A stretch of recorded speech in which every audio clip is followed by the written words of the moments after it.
చెప్తాను. పివి నరసింహారావు సమాధి గురించి మనం తీసుకున్నప్పుడు ఆయన సమాధి పేరు జ్ఞానభూమి, ఇందిరాగాంధీ సమాధి పేరు శక్తిస్థల్, రాజీవ్ గాంధీ సమాధి పేరు వీరభూమి, నెహ్రూ యొక్క సమాధి పేరు శాంతివనం. ఈ జ్ఞానభూమి అనే ప్రాంతాన్ని మనం తీసుకున్నప్పుడు న్యూఢిల్లీ నగరంలో ఈ స్మారక కేంద్రాన్ని ఏర్పాటు చేయడం జరిగింది. హైదరాబాదులో కూడా ఈ యొక్క పివి సమాధికి స్మారక కేంద్రంగా హైదరాబాదులో ఈ పేరుతో నామకరణం చేయడం జరిగింది. పివి ఘాట్ అని చెప్పడం జరుగుతుంది ఇక్కడ. అదేవిధంగా పివి నరసింహారావు ఈ విధంగా సేవలు అందించిన తర్వాత ఆయన శత జయంతి ఉత్సవాల సందర్భంలో దానికి చైర్మన్గా పనిచేస్తున్న వ్యక్తి ఎవరంటే పార్లమెంటరీ టీఆర్ఎస్ పార్టీ నుండి పార్లమెంటరీ నేత కె కేశవరావు. మరి ఈ విధంగా పివి నరసింహారావు మంత్రి నియోజకవర్గం నుండి గెలుపొంది అంచెలంచెలుగా ఎదిగి ఒడిశా రాష్ట్రంలోని బరంపుర నియోజకవర్గం నుండి నాయకత్వం వహించాడు. ఇక్కడ మోస్ట్ ఇంపార్టెంట్ ఏంటంటే కర్నూలు జిల్లాలోని నంద్యాల లోక్సభ నుండి అత్యధిక మెజార్టీ సాధించాడు. అత్యధిక మెజార్టీ సాధించింది నంద్యాల నుండి. కానీ ఆయన 2 లోక్సభ స్థానాల నుండి పోటీ చేస్తే ఒడిశా బరంపుర నియోజకవర్గాన్ని ఆయన ప్రాతినిధ్యం వహించడం జరిగింది. 2 చోట్ల గెలిచినప్పుడు ఒకదాన్ని వదులుకోవాల్సిన పరిస్థితి ఏర్పడుతుంది. కాబట్టి ఇప్పుడు మన ఎగ్జాంపుల్ చెప్పుకుంటాం. నరేంద్ర మోడీ వారణాసి నుండి గెలుపొందాడు, వడోదర నుండి గెలుపొందాడు. కానీ ఆయన చివరి సెలెక్ట్ చేసుకున్నది ఏంటిది? వారణాసి లోక్సభ స్థానం అని చెప్పుకుంటాం. అదేవిధంగా పివి నరసింహారావు కూడా ముందు జాగ్రత్తతో ఏం చేశాడు? ఆయన ప్రధానమంత్రి కొనసాగాలంటే ఖచ్చితంగా గెలవాలి. ఆ సందర్భంలో నంద్యాల బరంపుర నుండి పోటీ చేశాడు. ఇక్కడ నుండి అత్యధిక మెజార్టీ సాధించాడు. కానీ ఆయన నాయకత్వం వహించింది మాత్రం బరంపుర నియోజకవర్గం లోక్సభ స్థానానికి 5 సంవత్సరాల పాటు నాయకత్వం వహించడం జరిగింది. కాబట్టి ప్రధానమంత్రి హోదాలో ఆయన పనిచేసినప్పుడు ఆయన నాయకత్వం వహించిన లోక్సభ స్థానం పేరు అడిగితే ఇది గుర్తుంచుకోండి, బరంపుర. అదేవిధంగా పివి నరసింహారావు ఒక అంతర్జాతీయ స్థాయిలో ఒక మంచి విధానాన్ని అవలంబించాడు. మరి ఈ విధంగా లుక్ ఈస్ట్ పాలసీ అంటే తూర్పు దేశాలతో అనుబంధం అనే ఒక నూతన పాలసీని అమలు చేయడం జరిగింది. మన తూర్పు దేశాలంటే మనకి ఎగ్జాంపుల్ ఏంది? ఇక్కడ ఇవాళ మయన్మార్, బంగ్లాదేశ్ లాంటి దేశాలతో మన యొక్క అనుబంధాలను పెంచుకోవడానికి ఆయన కృషి చేయడం జరిగింది. కాబట్టి భారతదేశానికి తూర్పు వైపు ఉన్న దేశాలతో మన యొక్క విదేశాంగ విధానంలో సక్సెస్ఫుల్ సాధించడానికి ఆయన విశ్వ ప్రయత్నం చేశాడు. ఆ విధానాన్ని ఇప్పుడు కూడా మనము అమలు చేస్తున్నాం. కాబట్టి విదేశాంగ విధానంలో కూడా తన రాజనీతిజ్ఞతను పాటించిన వ్యక్తి ఎవరంటే పివి నరసింహారావు. ఆ రోజు ఆయన చేసిన కృషి వలన బంగ్లాదేశ్ లాంటి దేశాలు, మయన్మార్ లాంటి దేశాలు మనతో ఒక స్నేహపూర్వక వాతావరణాన్ని ఏర్పాటు చేసుకోవడం జరిగింది. కాబట్టి ఆయన యొక్క ప్రొఫైల్ మనం తీసుకున్నప్పుడు ఆయన రాజకీయ విధానంలో జరిగిన విధానం, రాజకీయవేత్తగా, దేశ ప్రధానమంత్రిగా, మాజీ ముఖ్యమంత్రిగా, ఒక సాహిత్యవేత్తగా ఆయన చేసిన సేవలను మనం ఈ సంవత్సరము స్మరించుకోవాల్సిన అవసరం ఏర్పడింది. నెక్స్ట్ ఇంపార్టెంట్ ఏంటంటే ఈనాడు భారతదేశంలో పివి నరసింహారావు తర్వాత అటల్ బిహారీ వాజ్పేయి ప్రధానమంత్రి అని చెప్పుకుంటున్నాం. కానీ ప్రతిపక్ష హోదాలో ఉన్న అటల్ బిహారీ వాజ్పేయిని ఐక్యరాజ్య సమితిలో జరుగుతున్న కార్యక్రమానికి ఒక ప్రతినిధిగా పంపడం జరిగింది. అది చాలా వెరీ ఇంపార్టెంట్. ఒక అపోజిషన్ పార్టీ లీడర్ అయిన అటల్ బిహారీ వాజ్పేయిని తన యొక్క వాగ్దాటిని గమనించిన పివి ప్రభుత్వము ఆ యొక్క అంతర్జాతీయ సమావేశాలు జరుగుతున్న యుఎన్ఓలో భారత ప్రతినిధిగా అతన్ని సెలెక్ట్ చేయడం జరిగింది. కాబట్టి ఇలాంటి విషయాలను మీరు గమనించాలి. నెక్స్ట్ మనం తీసుకుంటే కరెంట్ అఫైర్స్లో అనుబంధంగా తీసుకున్నప్పుడు నేడు అమెరికా దేశంలో మరి ఇటీవల కాలంలో కొన్ని కీలకమైన నిర్ణయాలు ప్రకటించడం జరిగింది. ముఖ్యంగా కరోనా నేపథ్యంలో అమెరికా దేశం చిన్నాభిన్నమవుతుంది. మరి నేడు అమెరికా దేశంలో ఎన్నికల వాతావరణం ప్రారంభమవుతుందని చెప్పచ్చు. ఎందుకంటే అమెరికా దేశంలో 4 సంవత్సరాలకు ఒక్కసారి అధ్యక్ష ఎన్నికలు నిర్వహిస్తారు. ఈ అధ్యక్ష ఎన్నికలు సమీపిస్తున్న సమయంలో అక్కడ రాజకీయ వాతావరణం వేడెక్కుతుంది. ఈ సందర్భంలో అమెరికా దేశ అధ్యక్షుడిగా పనిచేస్తున్న ట్రంప్, మరి దానికి వ్యతిరేకంగా Joe Biden, the most important Joe Biden అనే వ్యక్తి ఈనాడు డెమోక్రటిక్ పార్టీ నుండి ఆయన ప్రత్యర్థిగా వార్తలకు వస్తున్నాడు. రిపబ్లికన్ గవర్నమెంట్ ఇప్పుడు ప్రజెంట్ అమెరికా దేశంలో రిపబ్లికన్ పార్టీ అమల్లో ఉంది, ప్రభుత్వం అమల్లో ఉంది. దాని నాయకత్వం వహిస్తున్న వ్యక్తి ట్రంప్ 2016లో జరిగిన అమెరికా అధ్యక్ష ఎన్నికల్లో గెలుపొందాడు. హిల్లరీ క్లింటన్ ఓడించి ఇతను అమెరికా అధ్యక్షుడిగా ఎన్నిక కావడం జరిగింది. 2017 జనవరి నుండి అమెరికా అధ్యక్షుడిగా అతను కొనసాగుతున్నాడు. 44 అని చెప్పుకుంటాం. ఈ అమెరికా దేశం అధ్యక్షుడిగా ట్రంప్ కొనసాగుతున్న సందర్భాన్ని గమనిస్తే ఈ 4 సంవత్సరాల కాలం అనేది సమీపిస్తున్న సమయంలో మళ్ళీ 2021లో ఆ దేశానికి నూతన అధ్యక్షుడిగా ప్రమాణ స్వీకారం చేసే అవకాశం ఉంటుంది. దాన్ని దృష్టిలో పెట్టుకొని అమెరికా దేశంలో జూలై మంత్ నుండే ఈ యొక్క అధ్యక్ష విధానం కోసము ఎవరి పోటీ పడుతున్నారనేది అక్కడ ప్రధానమైన వార్త ప్రచురణ అని చెప్పుకోవచ్చు. మరి ఇటీవల అమెరికా దేశము స్వాతంత్ర దినోత్సవ వేడుకలు జరుపుకున్నది. జూలై 4th వెరీ ఇంపార్టెంట్ అప్పుడు ఇందులో ఎగ్జామ్లో అడిగే అవకాశం ఉంటుంది. అమెరికా దేశము స్వతంత్ర దినోత్సవ వేడుకలు అని చెప్పుకుంటాం. మన ఇండియా స్వాతంత్ర దినోత్సవ వేడుకలు అంటే మనం చెప్పుకుంటాం ఆగస్టు 15 అని, ఆగస్టు 15 అని చెప్పుకుంటున్నాం. అదేవిధంగా అమెరికా అంటే జూలై 4th 244 years అవుతున్నాం. అమెరికా దేశానికి స్వాతంత్రం లభించి 244 సంవత్సరాలు అవుతుంది. 244 years సంఖ్య గుర్తుంచుకోండి. 244 సంవత్సరాలు అవుతుంది 2020 సంవత్సరం నాటికి. అమెరికా దేశానికి తొలి అధ్యక్షుడు జార్జ్ వాషింగ్టన్. అమెరికా దేశానికి తొలి అధ్యక్షుడు జార్జ్ వాషింగ్టన్ మొదలుకొని ట్రంప్ వరకు మనం గమనించినప్పుడు వీళ్ళు కొంతమంది కీలకమైన నాయకులు ఉన్నారు. Best example Abraham Lincoln. America దేశ అధ్యక్షుడు పనిచేసిన గ్రేట్ లీడర్ అని చెప్పవచ్చు. బానిస వర్గానికి చెందిన వ్యక్తిని ఆ దేశ ప్రథమ పౌరుడిగా నిలబెట్టింది అమెరికా దేశం. కాబట్టి అమెరికా దేశ చరిత్రలో ఇప్పటికీ ఒక మహిళ కూడా అమెరికా అధ్యక్ష స్థానాన్ని కైవసం చేసుకోలేకపోయింది. పోటీ చేసిన తొలి మహిళ హిల్లరీ క్లింటన్ అని చెప్పుకుంటాం, కానీ ఆమె ఎన్నికలు ఓడిపోవడం ద్వారా ఆ చరిత్రలో ఆమె మిగిలిపోయిందని చెప్పచ్చు. మన ఇండియా మనం చక్కగా చెప్పచ్చు. ఇండియా చరిత్రలో తొలి మహిళా అధ్యక్షురాలు ప్రతిభ పాటిల్. ఇండియాలో తొలి మహిళా అధ్యక్షురాలు ఎవరు? ప్రతిభ పాటిల్. తొలి మహిళా ప్రధాని ఇందిరాగాంధీ అని చెప్పుకుంటాం.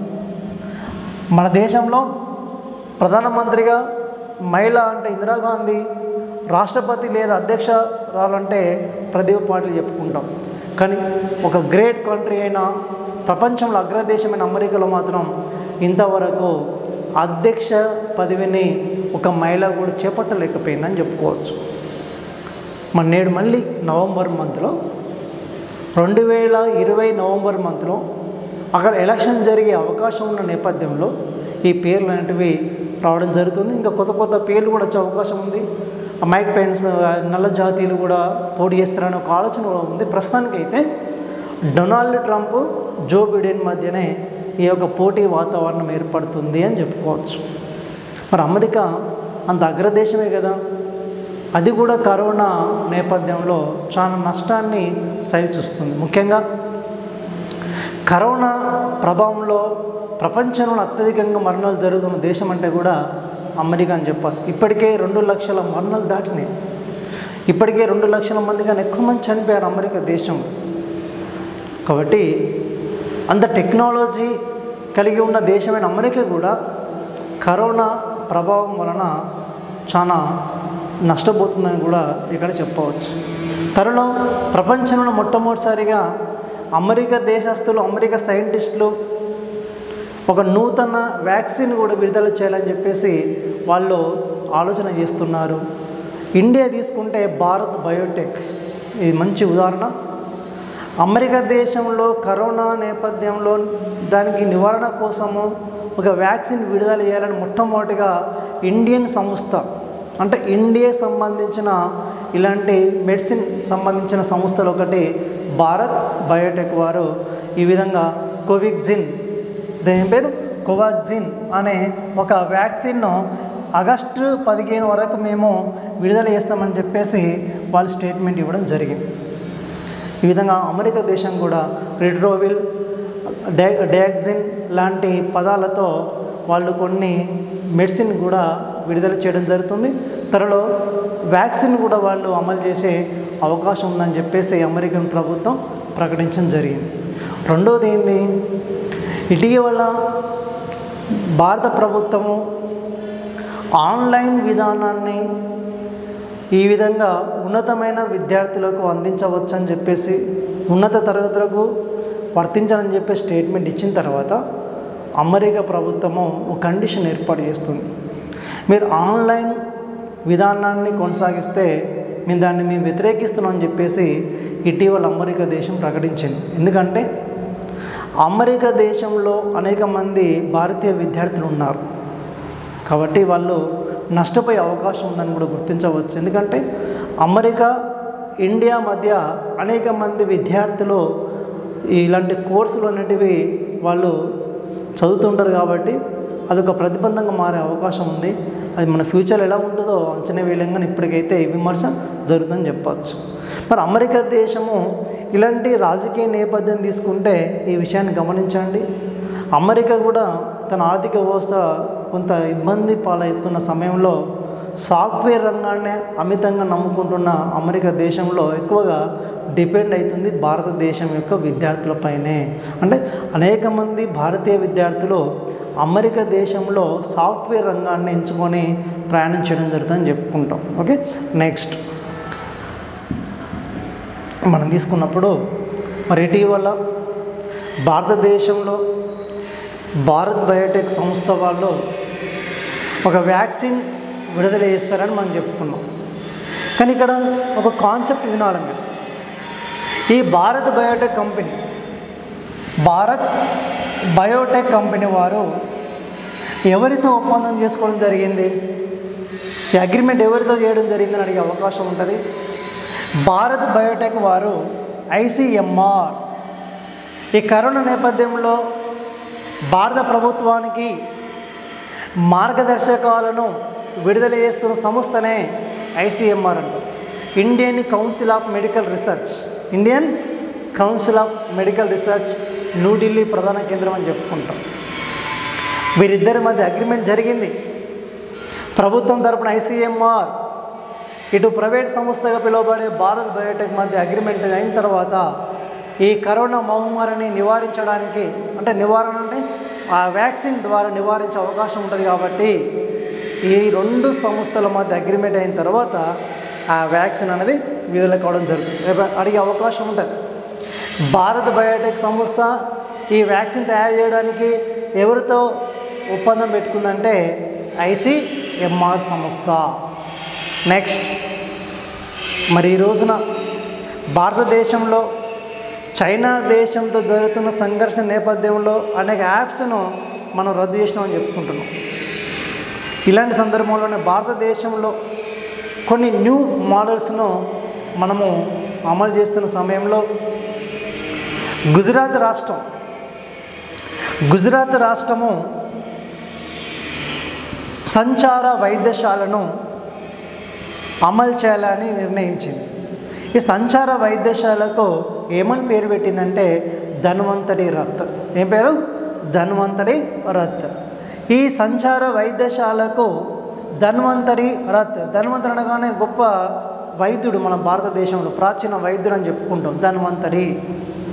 ఈ ధన్వంతరి రథ్ పేరు మీదుగా గుజరాత్ ప్రభుత్వము సంచార వైద్యశాలను ఎక్కడ ప్రారంభించింది? అహ్మదాబాద్. మరి దీని ప్రధాన ఉద్దేశం ఏంది? కోవిడ్-19 అంటున్నాం. ఈ పేరు మనం WHO సంస్థ ఐడెంటిఫై చేసిందని. ఈ కరోనా నేపథ్యంలో అనేక మంది ప్రజలు భయభ్రాంతులకు గురవుతున్నారు. హాస్పిటల్స్లో పోవాలంటే వాళ్ళు భయపడుతున్నారు. ఇలాంటి సందర్భంలో నాన్ కోవిడ్ అంటే నాన్ కరోనా కాకుండా ఇతర వ్యాధిగ్రస్తులకు ఇది సేవలు అందిస్తుంది. ఇది కరోనా వ్యాధిగ్రస్తుల కోసం కాదు. కరోనా నేపథ్యంలో అనేక రోగాలతో బాధపడుతూ హాస్పిటల్స్లకు రాలేని పరిస్థితులు ఉన్నవారి కోసము గుజరాత్ ప్రభుత్వము ఈ యొక్క సంచార వైద్యశాలను ఏర్పాటు చేసింది. దీనిలో డాక్టర్సు, నర్సు, పారామెడికల్ అన్ని రకాల సౌకర్యాలతో దీన్ని ICU కూడా, అత్యవసర చికిత్స విభాగాన్ని కూడా దీనిలో ఏర్పాటు చేయడం జరిగింది. కాబట్టి మన ఇండియాలో ఇలాంటి నూతన ఆలోచనతో సక్సెస్ఫుల్ అవుతున్న ఆ గవర్నమెంట్ ఏదంటే గుజరాత్ గవర్నమెంట్ అని గుర్తుంచుకోవాలి.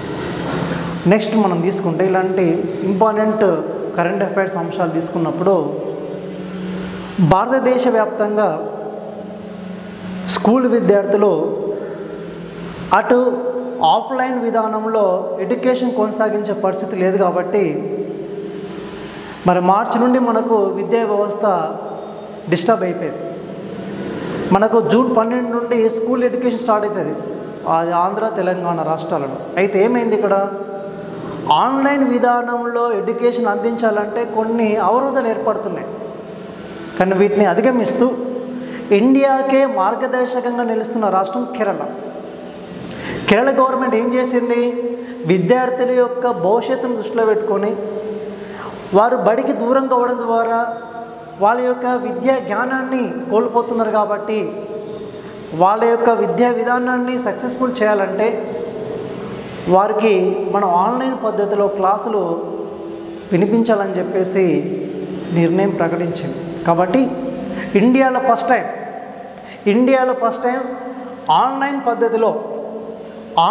పద్ధతిలో ఎడ్యుకేషన్ అందిస్తున్న తొలి రాష్ట్రం ఏదంటే కేరళ రాష్ట్రం. ఈ కేరళ రాష్ట్రము బడిగంట, వెరీ ఇంపార్టెంట్ అమ్మ, ఆ స్కీమ్ పేరు అడుగుతాడు. బడిగంట ఆన్లైన్ విధానంలో ఎడ్యుకేషన్ ఏమని పేరు పెట్టారు? బడిగంట. ఈ బడిగంట అనే విధానంలో ఆన్లైన్ ఎడ్యుకేషన్ను బోధన జరుగుతుంది. పెద్ద టీచర్ ఆ విద్యార్థులకు తెలియజేసే పాఠాలకు ఈ విధంగా ముందస్తుగానే వాళ్ళకు టైం టేబుల్ ప్రకటిస్తారు. మండే, ట్యూస్డే అంటే ఒక్కొక్క రోజు ఏ క్లాస్ ఏ టైంలో ఉంటుందని చెప్పేసి కూడా వాళ్ళు ప్రీ ప్లాన్ చేయడం జరుగుతుంది. దీనివల్ల ఏమవుతుంది, విద్యార్థి కూడా మానసికంగా ఆ యొక్క కాన్సెప్ట్ మీద దృష్టి పెట్టే అవకాశం ఉంటుంది. ఈ విధంగా కేరళ ముఖ్యమంత్రి పినరై విజయన్ ఈ స్కీమ్ను అంటే ఈ యొక్క పద్ధతిని జూన్ 1 నుండి ఈ విధంగా ఆ రాష్ట్రంలో ప్రవేశపెట్టి దాన్ని అన్ని రకాల విద్యార్థులకు అంటే 1 to 10 అన్ని క్లాస్ విద్యార్థులకు కూడా ఈ బోధన అందించేటట్టుగా వాళ్ళు విజయవంతంగా వాళ్ళు ఈ విధంగా చేయడం ద్వారా విద్యార్థులు ఇంటి వద్ద నుండే ఈ యొక్క విద్యా బోధన కొనసాగించే అవకాశాన్ని కల్పించబడ్డది. కాబట్టి ఇండియాలో ఫస్ట్ స్టేట్ అని గుర్తించవచ్చు. దీన్ని బట్టి అనేక రాష్ట్రాలు కూడా ఇప్పుడు దీన్ని ఫాలో అవుతున్నాయి. ఇంకొక ఎగ్జాంపుల్ ఏంటంటే ఇక్కడ ఇలాంటి విధానంలో నేడు ఒక న్యూ స్కీమ్ తీసుకొచ్చిన ఆన్లైన్ పద్ధతిలో లీడ్ పథకం, లీడ్ పథకం. ఈ విధంగా లీడ్ అనే పథకం ద్వారా ఢిల్లీ రాష్ట్ర ప్రభుత్వం, ఢిల్లీ రాష్ట్ర ప్రభుత్వము ఈ ఎడ్యుకేషన్ విధానాన్ని అమలు చేయాలని చెప్పేసి ఇటీవల ప్రకటించింది జూలై మంత్లో. దీని కాన్సెప్ట్ ఏంది, 1 నుండి 12 తరగతుల వరకు 1 to 12 అంటే ఇంటర్మీడియట్, మన దగ్గర ఇంటర్మీడియట్ అంటాం. 1 నుండి 12వ తరగతి విద్యార్థులకు ఆన్లైన్ పద్ధతిలో ఎడ్యుకేషన్ అందించాలని చెప్పేసి ఢిల్లీ ముఖ్యమంత్రి అయిన అరవింద్ కేజ్రీవాల్ ఈ కార్యక్రమాన్ని ప్రకటించడం జరిగింది. ఈ విధంగా ఢిల్లీ ముఖ్యమంత్రి ఈ విధానాన్ని ఎప్పుడైతే ప్రకటించబడ్డాడో అక్కడున్న ఢిల్లీ విద్యార్థులకు, ఆ ఢిల్లీ నగర వాసులకు, ముఖ్యంగా స్టూడెంట్స్ ఎవరైతే ఉన్నారో వాళ్ళు ఆన్లైన్ పద్ధతిలో ఈ ఎడ్యుకేషన్ కొనసాగించే వెసులుబాటు ఈ లీడ్ అనే పథకం ద్వారా వాళ్ళు అమలు చేయబోతున్నారు. నెక్స్ట్ మనం గమనిస్తే ఇటీవల దీనిపైన సుప్రీంకోర్టులో, హైకోర్టులో కూడా కేసులు నమోదవుతున్నాయి. మరి విద్యార్థులు నష్టపోతున్నారు, ఆన్లైన్ విధానంలో ఎడ్యుకేషన్ ఉంటే బాగుంటుందా లేదని ఒక కేసు నమోదు కావడం జరిగింది. మరి సుప్రీంకోర్టు, హైకోర్టు కానీ, కేంద్ర ప్రభుత్వం కానీ, రాష్ట్ర ప్రభుత్వాలు సమన్వయం చేస్తూ మన కరోనా నేపథ్యంలో ఆఫ్లైన్ విధానంలో ఎడ్యుకేషన్ అందించే పరిస్థితి లేదు కాబట్టి ఇప్పుడు స్మార్ట్ ఫోన్ లేదా ఆండ్రాయిడ్ ఫోన్ ఎవరి దగ్గరైతే వాళ్ళు ఈ ఎడ్యుకేషన్ వెసులుబాటు ఉంటుంది కాబట్టి ఈ రోజున భారతదేశంలో ప్రతి సామాన్య వ్యక్తి దగ్గర కూడా ఈ టెక్నాలజీ ఉంది కాబట్టి దీన్ని సక్సెస్ఫుల్ చేయొచ్చు అని చెప్పేసి కొన్ని సంస్థలు కానీ, మార్గదర్శకాలు కానీ విడుదల చేయడం జరిగింది. నెక్స్ట్ మనం తీసుకుంటే కోవిడ్-19 ప్రభావంతో ఇండియాలోనే 10,000 పడకల ఆసుపత్రిని ఏర్పాటు చేయడం జరిగింది. మరి ముఖ్యంగా భారతదేశంలో కోవిడ్ సంబంధించిన ప్రభావం వలన ఇలాంటి వేల మందికి ఒకేసారి టెస్ట్ చేసే నైపుణ్యము గతంలో లేకపోయేది. కానీ నేడు ఇది లక్షల మందికి ఈ వైరస్ అనేది ప్రభావితమవుతుంది కాబట్టి దీన్ని నివారించడానికి, దీన్ని తగ్గించడానికి ప్రభుత్వం ప్రత్యామ్నాయ మార్గాల్లో ఆలోచన చేస్తూ ఢిల్లీ నగర సమీపంలో ఈ కార్యక్రమాన్ని ఏర్పాటు చేయడం జరిగింది. రాధాస్వామి సత్సంగ్, ఆ సంస్థ పేరేంటిదంటే రాధాస్వామి. ఈ రాధాస్వామి సత్సంగ్ అనే ప్రాంతంలో ఈ యొక్క హాస్పిటల్ను కేంద్ర ప్రభుత్వము ఏర్పాటు చేయడం జరిగింది. కేవలం 10 రోజుల్లోనే ఈ హాస్పిటల్ను నిర్మించి కోవిడ్ బాధితులకు ఇవాళ చికిత్స అందించడానికి దీన్ని ఏర్పాటు చేయడం జరిగింది. ఈ 10,000 మందికి ఒకేసారి టెస్ట్ చేయడము, దాని కనీసం 2,000 మందికి అత్యవసర విభాగంలో సేవలు అందించడం అని చెప్పుకుంటాం. ఇదే నేపథ్యంలో DRDO సంస్థ, ఇది మోస్ట్ ఇంపార్టెంట్ సంస్థ అమ్మ, ఇది అబ్రివేషన్ కూడా important. Defence research development organisation అంటాం, మన భారతదేశంలో రక్షణ పరిశోధన సంస్థ. ఈ DRDO సంస్థ ఆధ్వర్యంలో ఈ కోవిడ్-19 బాధితులకు కూడా చికిత్స అందించడానికి ముందుకు వచ్చేసింది. ఇది కంప్లీట్గా మిలిటరీ సైన్యం, భారత సైన్యం అబ్జర్వేషన్లో ఈ సంస్థ ఒక హాస్పిటల్ ఏర్పాటు చేసిందని ఢిల్లీలో. కాబట్టి జాగ్రత్తగా ఉండాలమ్మా. రాధాస్వామి ఒక ఆధ్యాత్మిక కేంద్రాన్ని హాస్పిటల్గా మార్చాం. దీనికి సమీపంలోనే DRDO సంస్థ ఆధ్వర్యంలో మరో హాస్పిటల్ ఏర్పాటు చేశాం. రెండు కూడా కోవిడ్-19 బాధితులకు సర్వీస్ చేయడానికి అని చెప్పుకోవచ్చు. ఇక్కడ ఇంకొక ప్రధానమైన అంశం ఏంటిదంటే చైనాతో జరిగిన ఘర్షణలో భారత కల్నల్ హోదా పొందిన సైనికుడైన సంతోష్ బాబు వీరమరణం పొందాడు కాబట్టి ఆయన పేరు జ్ఞాపకార్థకంగా భారత ప్రభుత్వము DRDO హాస్పిటల్లో ఆ సంస్థకు అంటే DRDO ఏర్పాటు చేసిన హాస్పిటల్లో ఒక విభాగానికి సంతోష్ బాబు పేరు కూడా నామకరణం చేయడం జరిగింది. కాబట్టి భారతదేశంలో నేడు ఇండియా వ్యాప్తంగా ఈ కేసులు నమోదవుతుందని చెప్పుకుంటున్నాం. మరి ఢిల్లీ ప్రధాన నగరం కాబట్టి, దేశ రాజధాని కాబట్టి, ఆ రాజధాని ప్రాంతంగా ఉన్న ఢిల్లీ ప్రాంతంలో ఈ 2 కీలకమైన హాస్పిటల్స్ వలన కొంతవరకు మనము ఈ కేసులను గుర్తించి వెంటనే చికిత్స అందించడానికి ఉపయోగపడుతుంది. నెక్స్ట్, భారతదేశంలో ఈ కరోనా నేపథ్యంలో అత్యధికంగా నష్టపోతున్న రాష్ట్రం ఏదంటే మహారాష్ట్రలో అత్యధికంగా కరోనా కేసులు నమోదవుతున్నాయి. జూలై 8 ఒకటే రోజున 6,000 మందికి ఇలా కరోనా సంబంధించిన కేసులు నమోదైనాయి. దీన్ని బట్టి ఒకరి నుండి ఒకరికి ఇది స్ప్రెడ్ కావడంలో వేగవంతంగా నమోదవుతుందని అర్థం చేసుకోవచ్చు. ఎందుకంటే ఇది రెట్టింపు స్థాయిలో ఈ కరోనా అనేది పెరగడం ద్వారా, ఇతర ప్రాంతాలకు ఇది వ్యాపించడం ద్వారా మహారాష్ట్ర ప్రభుత్వము ఎన్ని కీలకమైన నిర్ణయాలు ప్రకటించినప్పటికీ దాన్ని నియంత్రణ చేయడంలో విఫలమైందని చెప్పవచ్చు. కాబట్టి ఒక బేసిక్ పాయింట్ వినండి. ఇక్కడ భారతదేశంలో మార్చి మాసం నుండి కరోనా కేసులు లాంటివి నమోదు కావడం జరుగుతుంది. ప్రధానంగా మొట్టమొదటిసారిగా ఈ విధంగా కర్ణాటక రాష్ట్రానికి చెందిన వ్యక్తి కరోనా నేపథ్యంలో మరణించిన తొలి కేసుగా నమోదైందని చెప్పుకుంటాం. మొట్టమొదటిసారిగా భారతదేశంలో కరోనా కేసు నమోదైన రాష్ట్రంగా కేరళ పేరు గుర్తుంచుకుంటాం. మొట్టమొదటిసారిగా కరోనా ఏ రాష్ట్రంలో నమోదైందంటే కేరళ రాష్ట్రం. కానీ కరోనా కేసులు ఎక్కువగా నమోదవుతున్న రాష్ట్రం ఏదంటే మహారాష్ట్ర. మరి మహారాష్ట్రలో కారణం ఏంటంటే ప్రధానంగా ముంబై, బాగా రద్దీ కలిగిన ప్రాంతాలు ఒకటైన ముంబై, దేశంలోని అత్యంత రద్దీ కలిగిన ప్రాంతం ముంబై, వర్లీ అంటాం.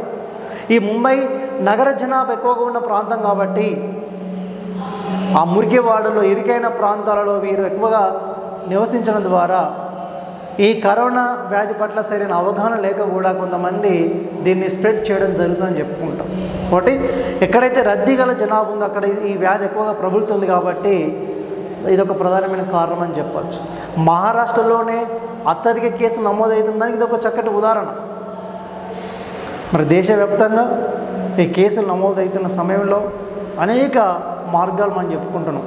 ఐసోలేషన్ పద్ధతి అంటున్నాం, క్వారంటైన్ అంటున్నాం, కోవిడ్-19 సంబంధించిన ఈ యొక్క కరోనా బాధితుల గురించి మనం ఐడెంటిఫై చేసినప్పుడు ఆ ఇంక్యుబేషన్ అంటాం. అంటే ఆ యొక్క పొదిగే కాలం, ఆ వ్యాధి యొక్క లక్షణాలు 14 రోజుల వరకు కూడా ఈ విధంగా కనబడకుండా ప్రభావితం అవుతున్నాయి. కాబట్టి ఆ 14 డేస్లో అయితే ఎంతోమందిని స్ప్రెడ్ చేసే అవకాశం ఉంది. కాబట్టి ఇలాంటి అవేర్నెస్ ప్రోగ్రామ్, కరోనా వ్యాధి ఏ విధంగా వ్యాపిస్తుంది, దానికి నివారణ మార్గాలు ఏంటి అని చెప్పేసి మనకు ICMR సంస్థ, భారత వైద్య ఆరోగ్య శాఖ వారు, రాష్ట్ర ప్రభుత్వాలు ప్రచారం చేస్తున్నప్పటికీ ఇప్పటికీ ఈ వ్యాధి అనేది మనకు ఇంకా నియంత్రణ కాలేకపోతుంది. కాబట్టి ఇది ఒక ప్రధానమైన బర్నింగ్ సమస్యగా మన దేశానికి ఈ సమస్య ఏర్పడుతుంది. కాబట్టి దానిలో కొంత భాగంగా ఈ కరోనా వ్యాధి నివారణ చేయడానికి ఎన్నో మనం మార్గాలు అన్వేషిస్తున్నాం.